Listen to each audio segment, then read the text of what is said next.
Hello, how are you? Today I want to talk about Gideon. The story of Gideon is so inspiring. He was hiding, threshing wheat in the wine press. Wow.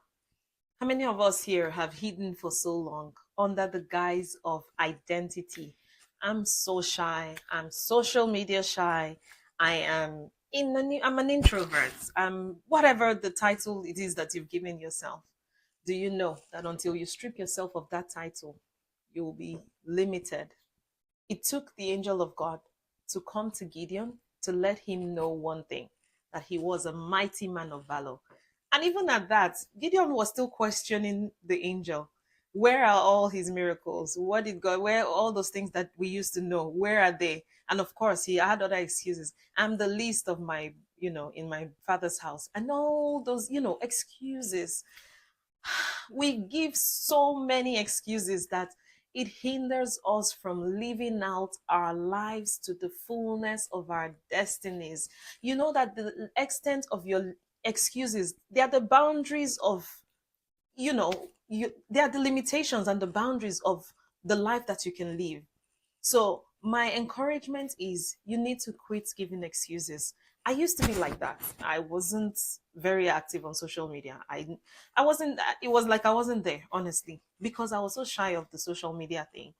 And it took somebody and a community to be able to cause me to bring out the best in me. And I realized for a fact that I couldn't live out my best life. I couldn't live out to the fullness of my purpose if I kept limiting myself. And I know had called me to so much. So I have no excuse to give God. And the moment I realized that my purpose was bigger than myself, then I decided to come out of it. And looking back, I just feel like sometimes some people, even including myself, that consider, oh, I'm too shy to do what God has called me to, or, all those kinds of things.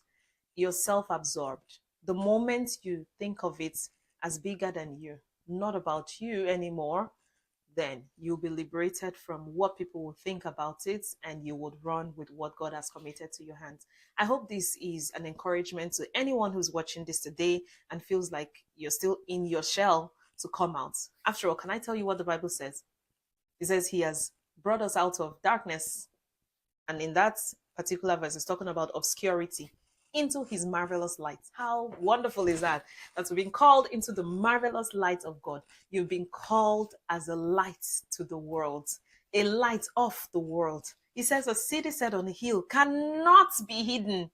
So don't hide yourself. You are so beautiful the way you are. You are awesome just the way you are. You have a personality that he said he made you wonderfully and fearfully made.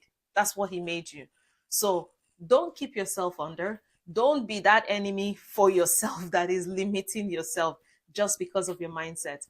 Grow, find ways to grow. Get books, read books, be inspired by what other people do, and try to use that to bring yourself out.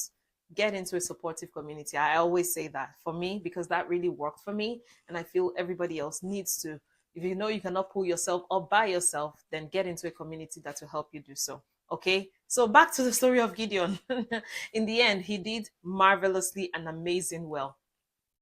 He had just 300 men, finally, at the last step where they went and conquered. Regardless of what excuses he gave, we can see how the story ended. He won, he got the victory. So until you rise up, you're never going to shine. There's this quote I always say from my book, that first of all, you have to ignite the flame within before you can shine your light to the world. And guess what? The world is your stage and it's waiting for you to shine light so that you can help others rise. I hope this has blessed somebody here today. Have a great and amazing time. Until I come your way again next time, have a great time.